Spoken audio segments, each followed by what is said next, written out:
ஒருமையும் உபனிஷத்துக்களும் 177 FGH. துறவிகள் நம்மைப் போல உலகத்திய அடக்கங்கள் அனைத்தையும் கண்ணுற்று வந்தாலும் கூட அதே சமயத்தில் அவைகளை மாயைகளாகவும் உணரக்கூடியவர்கள். உதாரணமாக, படுத்து கொண்டிருக்கும் ஓர் துறவியின் மீது ஓர் பெரிய கருங்கல்லை தூக்கி போட்டால் அவர் நசுங்கிவிட மாட்டார். காரணம், அந்த கல் அவருக்கு ஓர் மாய்கை, இல்லூஷன். இதே விதமாக தன்னுடைய உடலும் ஓர் மாய்கை. எனவே துறவி கல்லுக்கு அடியிலிருந்து கிளம்பி வெளியே வந்து விடுவார். அதாவது ஒரு மாய்கையிலிருந்து மற்றொரு மாய்கை வெளிக்கிளம்பி வருவதாக கொள்ள வேண்டும். அப்படியல்லாமல் கல்லும் உடலும் உண்மை என்பதைப் போல் நமக்கு காட்ட வேண்டும் என்று துறவி மனம் வைத்தால் தன்னுடைய உடலை நசிக்கிக் கொண்டும் விடலாம். அதாவது பிணமாகவும் கிடக்கலாம். ஆயினும் மறுகணத்தில் நமக்கு திகைப்பூட்டும் வகையில் தனது உடலுடன் அவ்விடத்திலிருந்து கிளம்பி விடுவார். மேலும் விளக்குவோம். இந்த பிரபஞ்சத்தை மாயா பிரபஞ்சம் என்பதாக வேதாந்தம் உபனிஷத்துக்கள் கூறியிருப்பதுடன் பிரம்மம் என்ற ஓர் பரம்பொருள் எங்கும் வியாபித்திருப்பதாகவும் விளக்கியிருக்கிறது.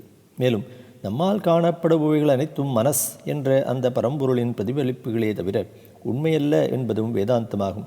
அதாவது இந்த பிரதிபலிப்புகள் அனைத்தும் பரம்பொருளுடன் ஐக்கியமாகிக் கொண்டே இருப்பதாகவும் மறுபடியும் பரம்பொருளிலிருந்து தோன்றிக்கொண்டே இருப்பதாகவும் கொள்ள வேண்டும். இத்தகைய விளக்கத்தை என்னை போன்றவர்கள் அவ்வளவு சுலபமாக கிரகித்துணர்வது கடினமேயாகும். எனவே அந்த பரம்பொருள் ஒன்றே மெய் என்றும் பரம்பொருளிலிருந்து தோன்றுபவைகள் அனைத்தும் மாயை என்றும் நாம் தெரிந்து கொண்டாலே போதுமானதாகும். துப்பாக்கி ஓர் மாயை, துறவியின் உடலும் அவருக்கு மாயை. துப்பாக்கியால் அவரை சுட்டாலும் அதுவும் ஓர் மாயை. எனவே ஓர் துறவை சுட்டால் அது பலிப்பதில்லை. இத்தகைய பிரம்மத்தின் விளக்கத்தைத்தான் அத்வைதம் என்றும் ஒருமை என்றும் சொல்லப்படுகிறது. ஆனால் சமீப காலத்தில் தோன்றின இரு பிரிவினர்கள் அத்வைத சித்தாந்தத்தை ஒப்புக்கொள்ளவில்லை. மனிதர்கள் முடிவாக வைகுண்டத்தை அடைந்து பகவானுடைய சரணாரவிந்தத்தை அடைவதையோ அல்லது தெய்வங்களைப் போல் இயங்குவதையோ மானிட முடிவு வேதாந்தம் என்பதாக கூறி வருகிறார்கள்.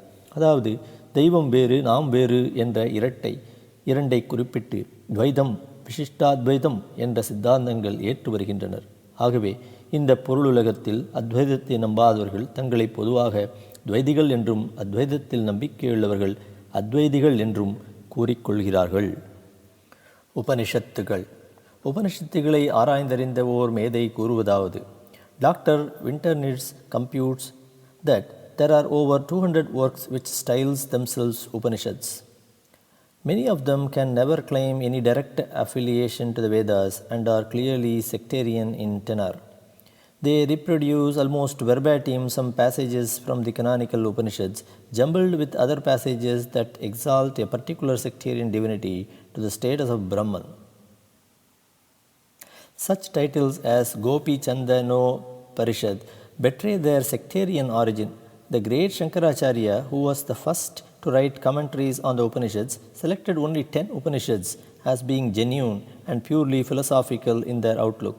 The 10 canonical Upanishads are Isha, Kena, Katha, Prashna, Mundaka, Mandukya, Aitareya, Taittiriya, Chandogya and Brihadaranyaka. Of these, the most voluminous are the Brihadaranyaka and Chandogya, and the shortest are the Ishavasya and Mandukya. Svetashwaratara and Kaushitaki are also considered canonical, though there are no commentaries on them from the pen of Shankara. 178. A. மிருகத்தன்மையை சக்தியாக கொள்பவன் பாவி. B. உடல் பலத்தை சக்தியாக நினைக்கும் கீழோன் பாமரன். C. உடல் ஆரோக்கியத்தையும் நெறியையும் நினைப்பவன் விவேகி. D. திராசையும் வாளையும் லட்சியமாக கொண்ட ராஜன் விவேகி. E. மனோவளர்ச்சியை சக்தியாக பெற்றவன் சிறந்த விவேகி. F. மனோசக்தியை வகித்து வந்தவர் தெய்வ விவேகி. G. ஈசனருளால் ஆத்மீக வளர்ச்சியை ஏற்பவர் மகான். H. நாபியின் மூலம் ஆத்மீக சக்தியை அடைபவர் துறவி. I. சர்வ சக்தியாக இயங்குபவர் ஞானி. 179. A. கதிகலங்கும் பயத்தை மாண்டதும் உணர்வான் பாப்பி. B. ஓர் தண்டனை உலகை எதிர்பாராத கீழோன் பாமரன். C. பிழைகளை திகிலுடன் சுமந்து செல்லும் மேலோன் பாமரன். D. நேர்மையுடன் மாசுகளையும் கொண்டு போகிறவன் விவேகி. E. அற்புதமான மனோதன்மைகளை அழைத்து போவான் சாது. F. தேவகணங்களால் அழைத்துச் செல்லப்படுபவர் மகான். G. ஆத்மீகத்தால் இறுதி யாத்திரையை முடிப்பவர் துறவி. H. ஆத்மானந்தத்தில் அமர்ந்திருப்பவர் ஞானி. எகிப்தியர்களின் பிரேத அடக்கம். அபர சடங்குகளில் மகத்தான கருத்தை ஏற்று வந்த புராதன தெய்வ மத நாடுகள் ஒவ்வொன்றும் மக்களை உத்தமர்களாக இயங்க வந்தன. சரித்திரம் அறிந்த வரையில் எகிப்தியர்கள் பிரேதங்களை அடக்கம் செய்து வந்த முறையை கவனிப்போம். After having embalmed the body for about 75 days, the friends and the nearest relations of the dead acquaint the judges and the rest of their friends with the time prefixed for the funeral of such any one by name, declaring that such a day he is to pass the lake, at which time 40 judges appear and sit together in a semicircle in a place beyond the lake, where a ship, before provided by such as have the care of the business, is gnawed upon to the shore, governed by a pilot whom the Egyptians called Charon. The ship being now in the lake, everyone is at liberty by the law to accuse the dead before the coffin be put aboard. And if any accuser appears and makes good his accusation that he lived an ill life, then the judges give sentence, and the body is debarred from being buried after the usual manner.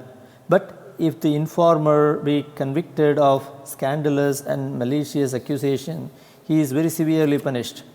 If no informer appear or that the information proves false, all the kindred of the deceased leave off mourning and begin to set forth his appraises, but say nothing of his caste, as is the custom among the Greeks, because they account all in Egypt to be equally noble.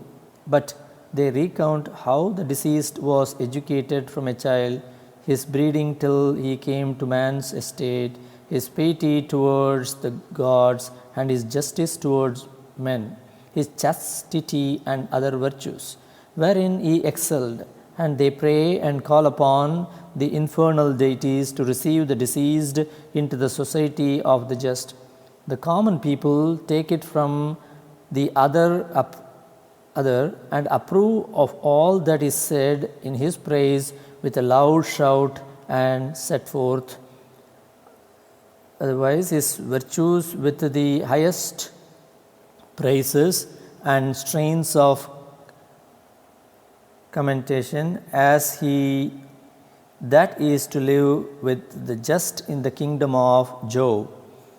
It is a custom among them to give the bodies of their parents in pawn to their creditors, and they that do not present redeem them fall under the greatest disgrace imaginable and are denied burial after their deaths. One may justly wonder at the authors of this excellent constitution, who both by what we see practiced among the living and by the decent burial of the dead, did, as much as possibly lay within the power of men, endeavor to promote honesty and faithful dealing with one another. And in after times, when the kindred pay off the debts, they bury their ancestors with state and splendor. Amongst the Egyptians, it is a sacred constitution that they should at their greatest cost honor their parents and ancestors who are translated to heavenly habitation. During thousands of years of the Egyptian epoch, nobody had ever been accused of vicious deeds, but on the contrary were prized of their worthy life, for they were a people possessing moral rectitude.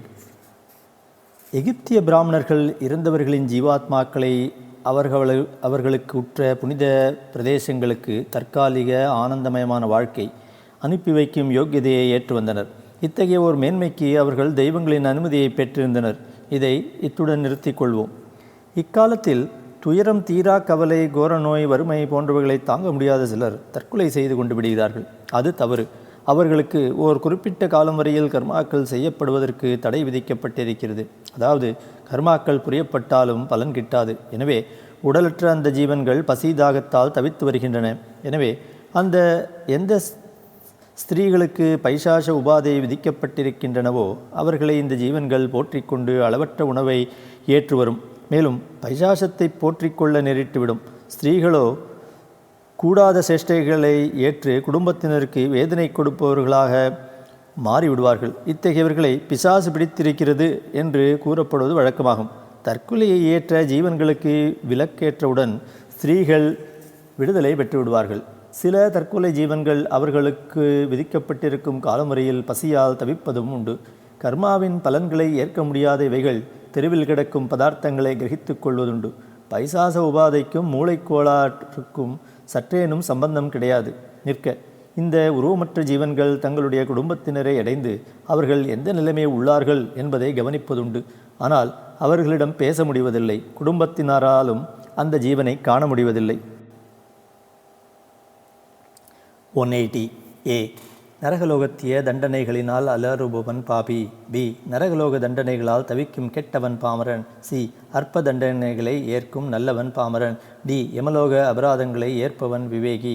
இ யமதூதர்களால் அன்புடன் அழைக்கப்படுவான் சாது. F தேவலோகத்தில் உலாவி தரிசிப்பவர்கள் உயர் விவேகிகள். G ஸ்வர்கலோகத்தை அடைபவர் தெய்வசாது. H மோக்ஷலோகத்தை அடைபவர் மகான். ஐ முக்திலோகத்தை அடைபவர் துறவி. J மறுபிறவியை கொள்ளாதவர் ஞானி. மகரிஷிகள் நிலைகள். நாம் இதுவரையில் மானிடர்கள் நிலைகளை பற்றி பேசி வந்தோம். இப்பொழுது மகரிஷிகளை பற்றி சற்று தெரிந்து கொள்வோம். அவர்களிடையே இயங்கி வரும் ஏற்றத்தாழ்வு தாழ்வுகளை நிலைகள் என்ற பதத்தாலேயே கொடுத்து விடுகிறேன். விஸ்வாமித்திர சக்கரவர்த்தி எப்படி ஒவ்வொரு நிலையாக உயர்ந்தார் என்பதை இப்போது கூறுகிறேன். தபசை துவக்கிய விஸ்வாமித்திரர் 6000 ஆண்டுகளுக்கு பிறகுதான் ரிஷி என்ற பட்டத்தை ஏற்றார். ஒரு சில 1000 ஆண்டுகளுக்கு பிறகு ராஜரிஷி என்ற பட்டத்தை பெற்றார். இதற்கிடையில் சிலருக்கு சாபங்களை கொடுத்ததின் காரணமாகவும் சிலருக்கு நிவர்த்தியையும் வரன்களையும் அளித்ததன் காரணமாகவும் சேமித்து வைத்திருந்த தபசின் பலம் செலவழிந்து கொண்டே வந்தது. எனவே ராஜரிஷி தபசின் பலத்தை செலவழிப்பதில் நிதானத்தை கொண்டார்.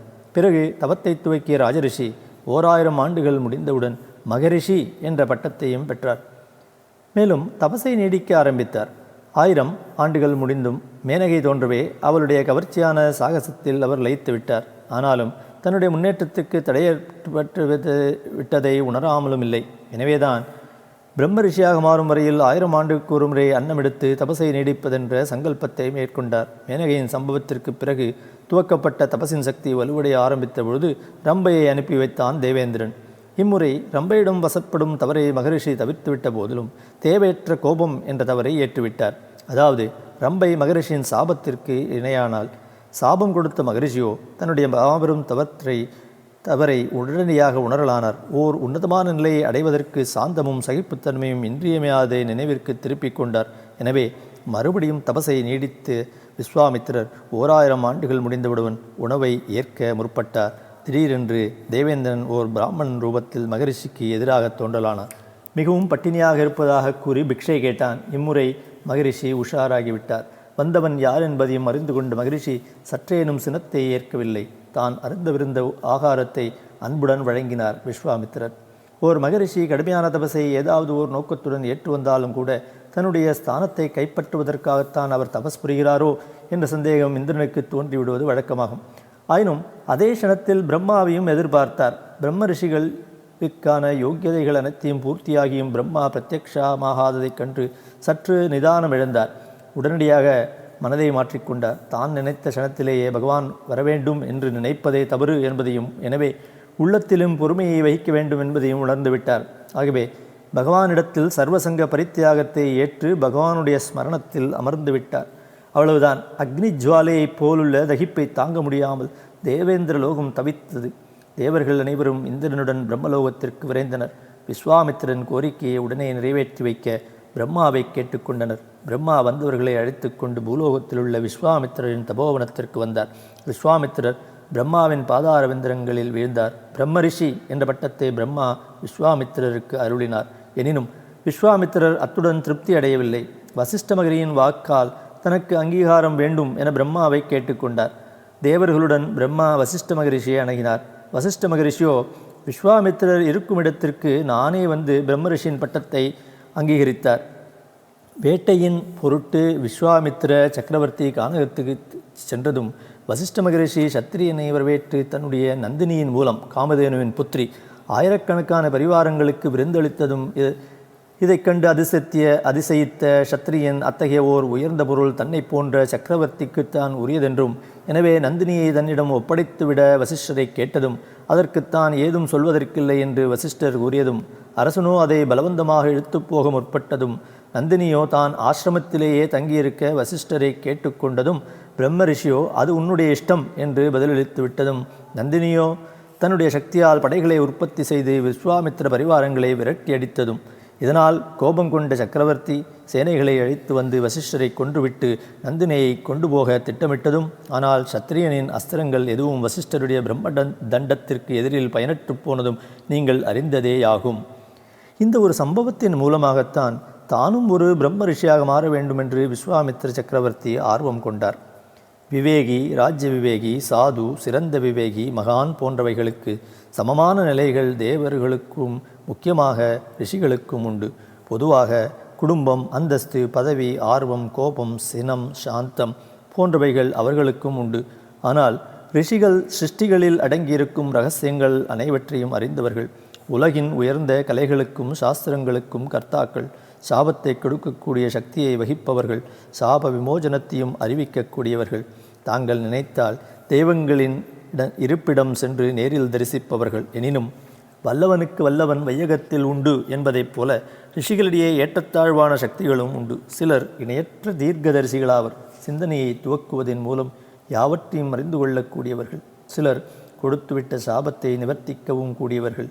மகரிஷிகள் நம்மைப்போல் ஏனைய நிலைகளை ஏற்பவர்களாயினும் அவர்களுடன் நம்மை ஒப்பிட்டுக் கொள்வது மகா பாபமாகும். மகான்களாக விளங்கும் மகரிஷிகள் சம்பந்தப்பட்ட வரையில் அவர்கள் ஆனந்தத்தை ஏற்பவர்கள். நிற்க பெரும் பிழைகளுக்கு இலக்காகும் தேவர்கள் கூட மகரிஷிகளின் சாபங்களுக்கு இலக்காவது உண்டு. காகத்தின் குரலோசையை காக்கையைப் போல் இந்திரனால் கொடுக்கப்பட்ட சப்தம். அகால இரவில் செவியுற்ற கௌதம ரிஷி ஸ்நானத்தின் பொருட்டு நதியை நோக்கிச் சென்றார். எனினும் ஏதோ மனதில் தோன்றியதும் சிந்தனையை துவக்க ஏதோ சூழ்ச்சி நடந்திருப்பதை அறிந்து கொண்டார். இதற்கிடையில் இந்திரன் கௌதம ஆசிரமத்தின் வாயிலை தட்ட அகல்யை கதவை திறந்து இந்திரனுடைய தேஜஸில் மதிமயங்கி நின்று கொண்டிருந்தாள். அதே சமயத்தில் கௌதமரும் ஆசிரமத்திற்குள் நுழைந்தார். முடிவு இந்திரனையும் அகல்யையும் சபித்து விட்டார் கௌதமர். அகல்யைக்கு கடுமையான சாபம், இந்திரனுக்கு மானக்கேடான சாபம். கௌதமரை விவேகியின் நிலைக்கு ஒப்பிடலாம். தேவேந்திர பட்டத்தை எய்திட்ட நகுஷன் முதலாக இந்திராணியை சந்திக்க சென்றபொழுது மகரிஷிகள் இந்திரனின் பல்லக்கை தாங்கிச் சென்றனர். அம்மகரிஷிகளுள் அகஸ்தியரும் ஒருவராவர். மோகத்தினால் உந்தப்பட்ட நகுஷன் மெதுவாக சென்று கொண்டிருந்த பல்லக்கை வேகமாக செல்ல உத்தரவிட்டார். பரந்த மனப்பான்மையை ஏற்க வேண்டிய ஓர் இந்திரன் மகரிஷிகளுக்கு மேலும் கட்டளிட்டதை நினைத்த அகஸ்தியர் அவனை சர்ப்பமாக சபித்தார். பல்லக்கில் அமர்ந்து வந்தவன் பெரும் பாம்பாக கீழே விழுந்தான். குபேர சம்பத்தை கொண்ட வில்லவன், இலுவலன், வாதாபி என்ற இரு அசுர சகோதரர்களும் அதிதி உபகாரத்தை கவலத்துடன் புரிந்து வந்தார்கள். அதாவது அதிதிக்கு அளிக்கப்படும் உணவில் ஏதாவது ஒரு பதார்த்தமாக மாறி அமர்ந்து விடுவான் வாதாபி.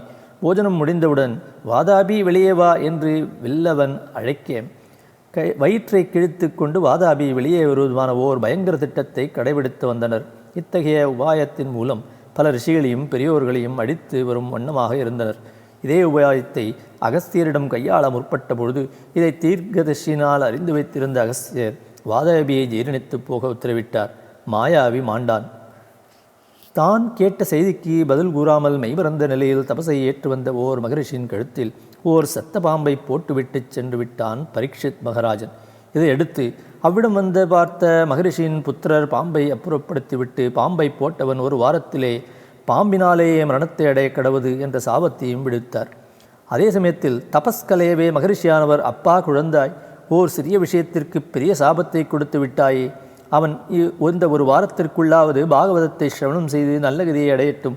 இந்த தவறை இழைத்த பரீட்சித்திடம் சென்று சொல்லிவிட்டு வா என்று அனுப்பி வைத்தார். இத்தகைய ரிஷியை சாதுவின் நிலைக்கு ஒப்பிடலாம்.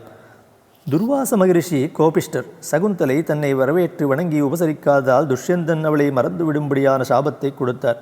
தன்னை உபசரிக்காத காரணத்திற்காக மட்டும் துர்வாசர் அவளுக்கு தண்டனையை விடுவிக்கவில்லை.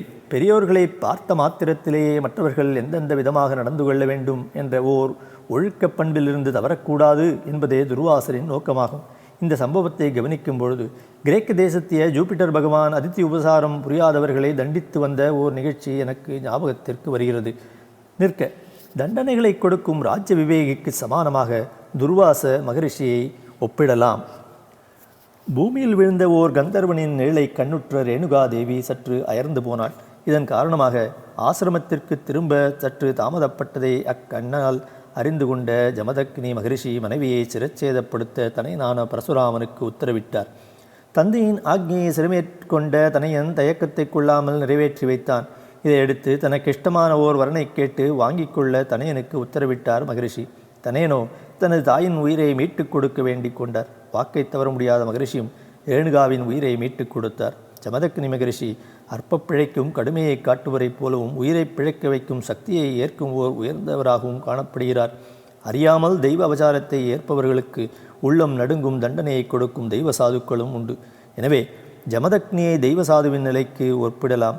மகான்களாக மாறிய மகரிஷிகளோ இன்றைக்கும் கைலாசத்திலும் வைகுண்டத்திலும் பிரம்மலோகத்திலும் பிரகாசித்து வருகின்றனர். அன்றும் இன்றும் மானிட ராசியாக நாம் ஏன் பிறந்தோம் என்ற ஓர் கேள்வியை ஓர் நல்லவனிடத்திலோ அல்லது ஓர் உத்தமனிடத்திலோ போட்டால் அவன் உயர்வதற்கு என்று பொருள்படுவையான பதிலை தயங்காமல் கூறுவான். அதாவது குணங்களிலும் நடவடிக்கையிலும் பெருக்கத்தை கொள்ள வேண்டும் என்பதே அதன் பொருளாகும். ஆனால் சென்ற சில காலத்திலிருந்து பணத்தை கொள்ளாமல் வாழ முடியாது என்ற ஓர் நிர்பந்தத்தை கொண்டுவிட்ட நமது உலகம் பணத்தில் உயர்வதற்காகவே மானிட ஜென்மா அருளப்பட்டிருப்பதாக கருதி வருகிறது. ஆனாலும் பணத்தை பெருக்கி தங்களை உயர்த்தி கொள்ளும் ஊக்கத்தை ஏற்கும் விவேகிகள் இக்காலத்திலும் வாழ்ந்து வராமல் இல்லை. நியாயமான முறையில் தம்மை வந்தடைந்த செல்வத்தை தர்மங்களுக்கு பயன்படுத்தும் பிரபுக்களும் வாழ்ந்து வராமல் இல்லை. புராதன காலத்திலிருந்து பொற்காசுகள் ஏங்கி வராமல் இல்லை. எனினும் இவைகள் இராஜாங்க சன்மானங்களுக்கும் பெருத்த அயல்நாட்டு வணிகத்திற்கும் பயன்படுத்தப்பட்டு வந்தன. பண்டைய உலக நாடுகளில் கூட பொதுமக்களிடையே நாணயங்கள் நடமாடவில்லை. தாராளமாக விளைந்து வந்த பண்டமாற்றுதலின் மூலம் அவர்கள் மனம் நிரம்பியிருந்தார்கள். தவிர பல குடும்பங்களின் பூஜை அறைகளில் சிறிய தங்க விக்கிரகங்கள் அமர்ந்திருந்தன. இந்த தங்க விக்கிரகங்களை தங்களுடைய ஓர் மூலதனமாக நினைக்கும் எண்ணமே தெய்வ கலாசாரத்தியவர்களின் மனதில் தோன்றியது கிடையாது. மக்கள் சந்தர்ப்பங்களின் மரண துக்கத்தை ஏற்றாலும் கவலையும் துயரத்தையும் வேதனையும் பற்றாக்குறையையும் ஏற்கவில்லை.